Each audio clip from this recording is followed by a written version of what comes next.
Pemirsa Hidup Sehat, ketika sedang menjalankan ibadah puasa, beberapa penyakit sering dikeluhkan banyak orang. Salah satunya rasa sakit di sekitar ulu hati, rasa mual dan perut kembung yang disertai sendawa dan kram. Terkadang rasa sakit ini menyebar hingga ke dada dan punggung.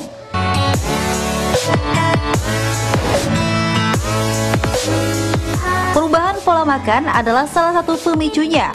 Mual ketika puasa dapat terjadi ketika kondisi perut dalam keadaan kosong setelah berbuka puasa maupun setelah santap sahur. Mual ketika kondisi perut kosong wajar terjadi. Hal ini dikarenakan perut menghasilkan asam klorida untuk mencerna makanan.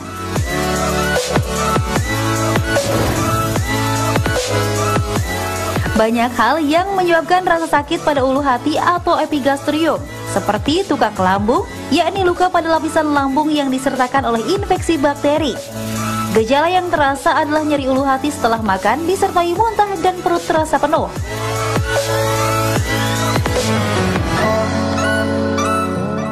Rasa mual memang banyak diderita oleh orang yang memiliki asam lambung tinggi yang disebabkan oleh penyakit MAH. Tetapi tahukah Anda, rasa mual pun merupakan salah satu gejala orang yang terinfeksi virus corona. Berbeda dengan rasa mual pada penderita penyakit MAH, mual yang terjadi pada pasien COVID biasanya terjadi pada minggu pertama.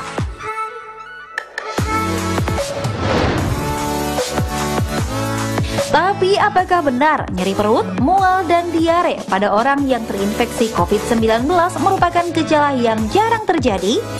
Berbedakah rasa mual bagi yang terinfeksi COVID-19 dengan mual karena asam lambung tinggi? Simak pembahasannya bersama dokter di studio.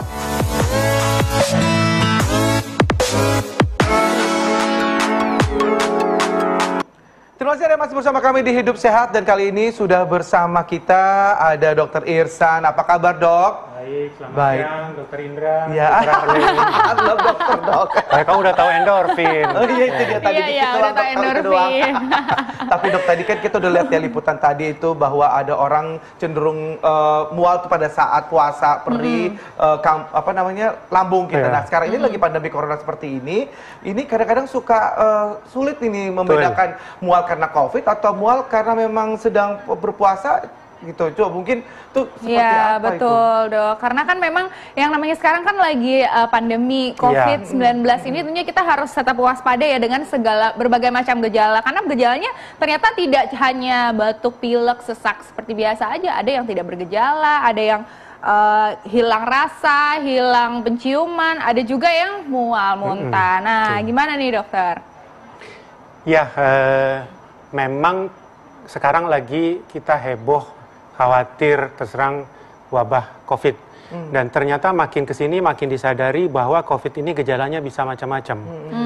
Awalnya kan kita pikir hanya sesak napas, batuk, demam. Pokoknya paru, saluran napas ke atas. Belakangan makin ketemu bahwa gejala pencernaannya juga tinggi. Jadi banyak pasien COVID mengeluh mual, nyeri perut, diare. 3 itu gejala yang sering. Bahkan ada laporan kasus tidak ada gejala saluran napasnya, yang ada hanya gejala saluran cernanya, mual dan sebagainya. Tapi begitu di CT scan, gambarannya gambaran COVID. Baik dok, nah ini gejala mual pada MAH itu mirip dengan orang yang terinfeksi dengan virus COVID-19. Itu fakta atau mitos tuh dok? Itu fakta. Fakta. Berarti memang mirip-mirip ya dok ya? Jadi saya jelaskan di sini. Fakta dalam hal mualnya, mualnya saja. Tetapi kenyataannya dua penyakit ini punya gejala pendamping, gejala lainnya yang beda. Ya, kalau pada COVID, mualnya disertai dengan demam, disertai dengan batuk, disertai dengan nyeri tenggorokan dan lain-lain. Sementara kalau mual akibat MAH, murni karena MAH-nya saja, tidak ada demam, tidak ada batuk, tidak ada yang lain-lain. Nah, tadi kan saya sebutkan ada orang terserang COVID tapi tidak ada batuk. Lah, kalau gitu bagaimana membedakannya? Nah, biasanya gejala saluran cerna pada COVID ini disertai dengan diare. Sementara kalau sakit MAH saja jarang disertai diare. Mereka dengan COVID itu ada keluhan nggak enak seluruh badan, linu-linu. Kalau malam itu gelisah, beberapa pasien mengatakan sulit tidur. Gitu. Nah, pada MAH sih biasanya tidak. ada. Jadi ada gejala tambahan pada ya, COVID selain mualnya. Nah, itu perbedaannya pemirsa, jadi kita tahu ya. Nah, sekarang kita sudah ada video conference ya, dan ingin bergabung langsung dengan kami, silakan saja hubungi ke nomor 021 527 0717 ya. Iya, atau juga bisa melalui Instagram Hidup Sehat TV One, melalui di DM ya. Iya, betul sekali. Oke, dan sekarang nih katanya sudah ada ini nih terhubung dengan Yudi. Iya. Halo Hai. Yudi. Nah, ini dia. Ya, halo. Halo Yudi, di mana? Mas Yudi di mana? Saya Depok, Mbak. Oh, di Depok. Oke. Nah, silakan Mas Yudi langsung bertanya dengan Dokter Irsan. Ya, saya sih mau konsultasi ya, Dok ya. Jadi begini, Dok. Saudara saya itu dia mengalami mual, terus sakit ulu hati, terus dia juga keringatan dingin, lalu dia juga sesak nafas. Nah, akhirnya kita bawa ke klinik terdekat, dan menurut dokter dari klinik tersebut adalah dia menderita MAH dan infeksi saluran pencernaan. Nah, setelah minum obat ternyata tidak ada perubahan yang signifikan. Nah, malah pada waktu malam harinya dia mengalami sesak nafas yang hebat, dan dia juga mengalami kesemutan seluruh tubuh dan kaku, dan jari jempolnya juga bergerak sendiri, Dok. Gitu. Nah, yang saya khawatirkan adalah apakah itu semua adalah gejala dari COVID-19, yaitu tadi sesak nafas berat tadi, dan juga tadi kaku tadi, kesemutan tadi gitu. Saya mohon penjelasannya gitu. Oke, baik. Gitu. Ya. Baik, terima kasih banyak Mas Yudi. Ya, di Depok tadi. Silakan Dok dijawab. Ya. Dok. Terima kasih Mas Yudi, ini pertanyaan bagus karena belakangan ini saya lihat kasusnya banyak. Ya. Di rumah sakit saya menemukan banyak kasus seperti ini. Jawaban nomor 1, ini bukan COVID. Oh gitu. Ya, gejalanya bukan gejala saluran napas. Saya yakin sekali ini bukan COVID. Nah, pertanyaannya apakah ini MAH? Iya. Kenapa udah ke dokter tidak baik-baik? Karena pencetusnya belum diatasi. Sakit MAH itu biasanya ada pencetusnya. Entah makanan, entah obat, entah stres yang menjadi pencetusnya. Saya menilai dari keluhan ini berdasarkan pengalaman saya pada pasien-pasien, ini pencetusnya faktor psikis.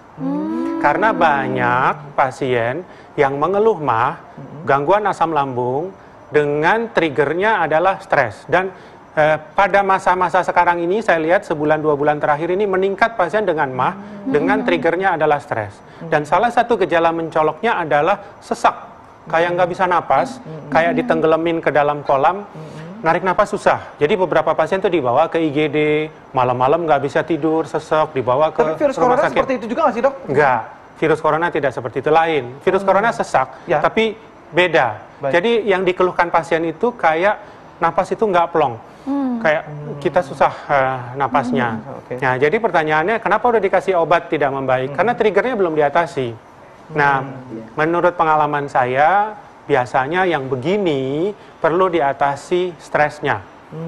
Jadi misalnya bisa dengan obat, bisa dengan psikoterapi, pokoknya dia harus menyadari bahwa pencetusnya adalah faktor psikisnya. Di samping diberikan obat MAH. MAH-nya. Begitu.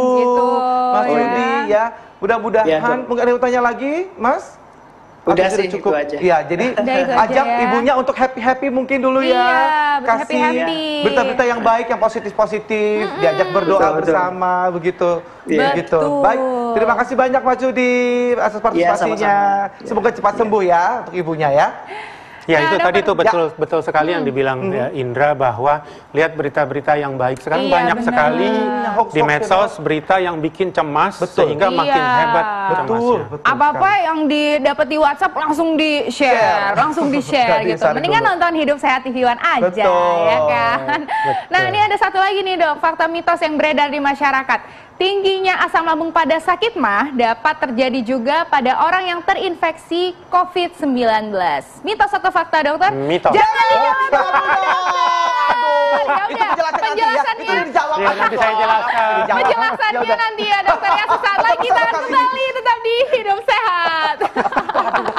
Kembali lagi di Hidup Sehat pemirsa, dan tadi ada mitos fakta yang belum dijawab nih sama Dokter Irsan ya. Tinggi asam lambung pada saat mah dapat terjadi juga pada orang yang terinfeksi COVID-19. Kan sudah dijawab sebenarnya ya. Mitos ya, tapi minta penjelasannya dokter, silakan dok. Ya, jadi saya keceplosan tuh jawabnya. Mitos. Nanti lain kali dokter tunggu dulu ya. Jawab dok. Galak amat ya. Jadi memang ini mitos ya, karena pada COVID ini tidak berhubungan dengan asam lambung. Jadi gangguan pencernaan pada lambung karena virusnya masuk. Jadi ini perkembangan baru. Tadinya orang berpikir COVID ini hanya menyerang paru, saluran napas. Tapi ternyata COVID itu juga masuk ke saluran pencernaan. Sehingga pada penelitian terbukti di kotoran, di feses orang COVID juga ada virusnya. Nah, jadi virus juga ada di lambung. Dan dikatakan bahwa virus itu masuk ke dalam lambung karena ada reseptornya, penangkapnya. Ibaratnya tempat parkir dari virus. Jadi selain di paru, ada di lambung, ada di usus. Jadi dia masuk menyerang dinding lambung. Jadi bukan karena masalah asam, tapi karena virusnya merusak si lambung itu.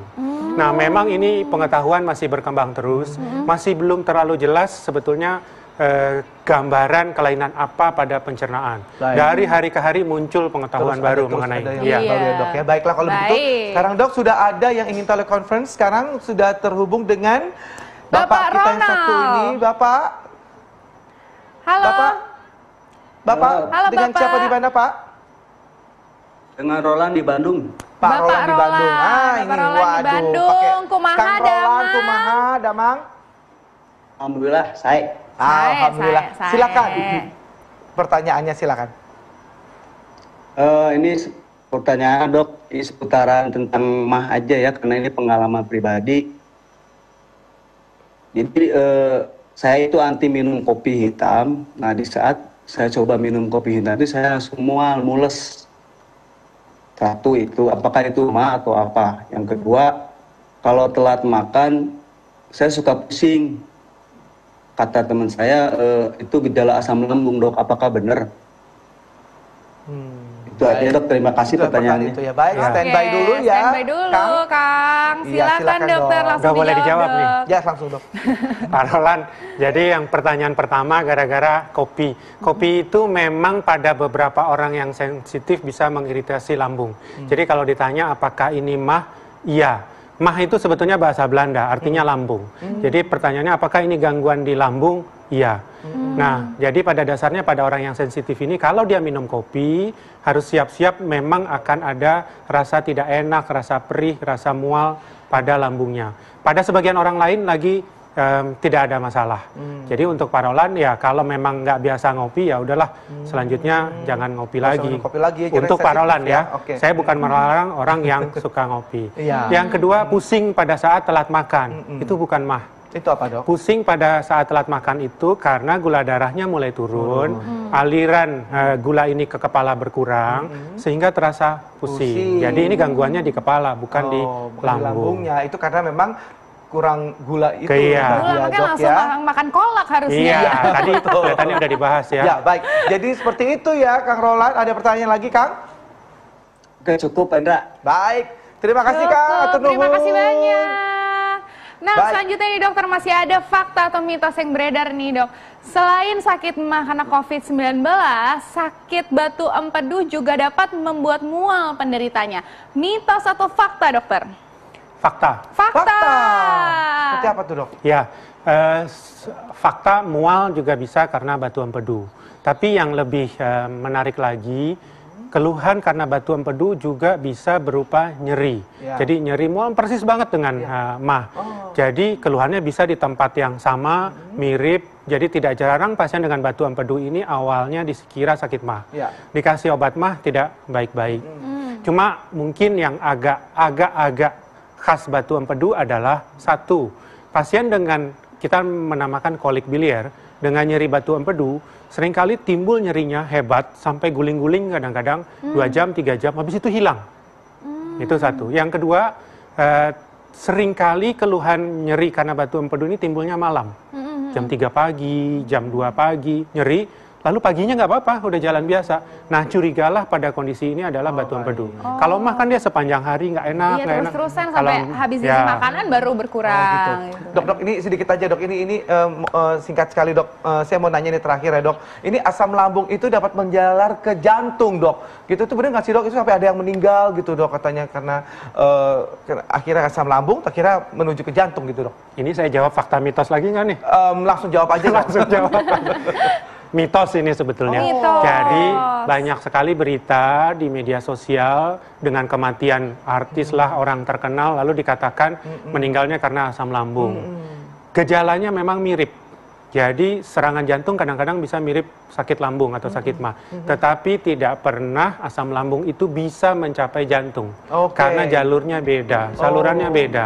Jadi orang sakit mah tidak akan kemudian menimbulkan komplikasi jantung. Itu dua hal yang berbeda. Baik, ya itu baik. Terakhir nih dokter, tips singkat untuk mengatasi sakit mah nih dokter, terutama sekarang lagi bulan puasa. Silakan dokter. Ya, nomor satu saya akan saya mohon izin memperbaiki mungkin mitos juga yang menganggap semua orang sakit mah tidak boleh berpuasa. Sebetulnya sebagian orang sakit mah boleh berpuasa, cuma mungkin dia harus tanya dokter. Ada sakit mah yang justru baik pada saat dia berpuasa. Yang kedua adalah lihat pencetusnya. Pencetusnya apa untuk mengatasi sakit mah ini? Kadang-kadang kalau stres itu tadi dengan puasa dia lebih tenang, jadi mahnya menjadi lebih baik. Kalau memang Anda sakit mah dan kemudian juga tetap ingin berpuasa, kalau dokter menganjurkan minum obat, tolong disiplin minum obatnya. Ada obat yang bisa diminum pada saat sahur dan buka puasa supaya lambungnya terjaga. Oke, baik. Terima kasih banyak, terima kasih banyak, dokter. Baik, ya, baik kalau gitu kita harus berpamitan. Terima kasih banyak pemirsa. Sampai kita berjumpa kembali di Hidup Sehat. Bye bye.